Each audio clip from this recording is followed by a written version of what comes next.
Kalau ada komplain, kita perlu memandang itu sebagai voice of customer. Komplain itu sebagai hal yang positif, itu suara customer.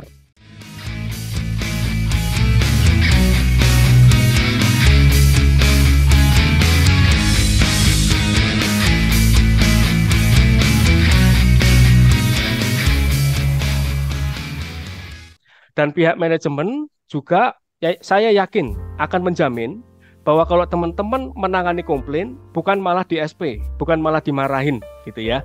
Karena di rumah sakit lain itu beberapa petugas takut melaporkan komplain atau takut melakukan eskalasi dan takut membuat kronologi karena selain merasa repot, mereka malah justru nanti dimarahin karena menangani komplain.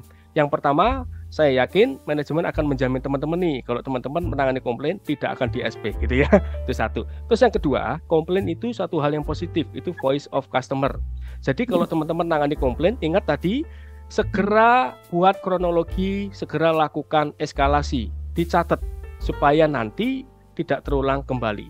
Karena apa, rekan-rekan? Terkait dengan penanganan komplain itu ada dua hal setidaknya. Pertama, correction, yang kedua corrective action. Correction itu langkah ketika Anda menangani orang komplain saat di depan Anda, itu correction. Ini yang hari ini kita diskusikan nih, gitu ya. Nanti kita akan masuk. Itu correction.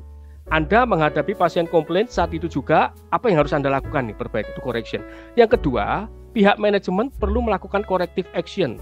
Corrective action itu tindakan apa, prosedur apa, sistem apa yang perlu diperbaiki atau perlu dihilangkan atau perlu dikembangkan untuk mencegah terjadinya komplain yang sama.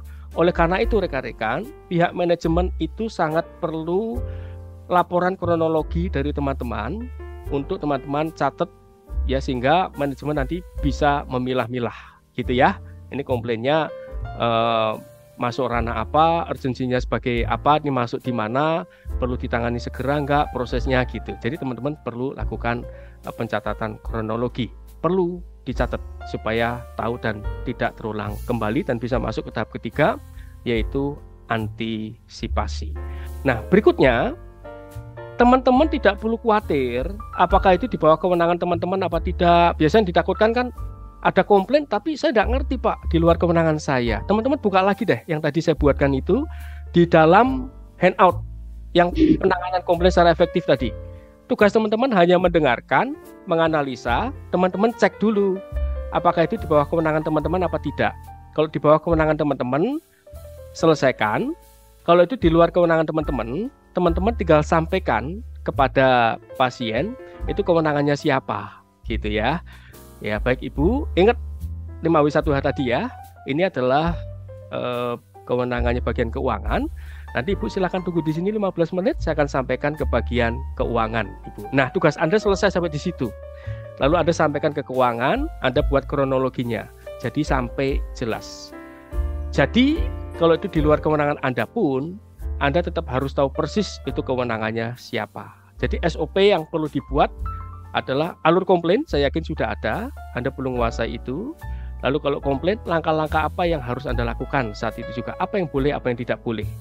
Prinsipnya dua filosofinya. Yang pertama, ASAP ya, selesaikan dengan segera.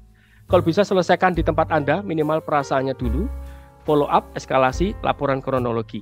Berikutnya, selesaikan dengan more than usual, percepat proses dan lain sebagainya. Nah, untuk bisa more than usual, Anda perlu tahu kewenangan yang rumah sakit berikan kepada Anda boleh melakukan apa maksimal, ikuti prosedur itu.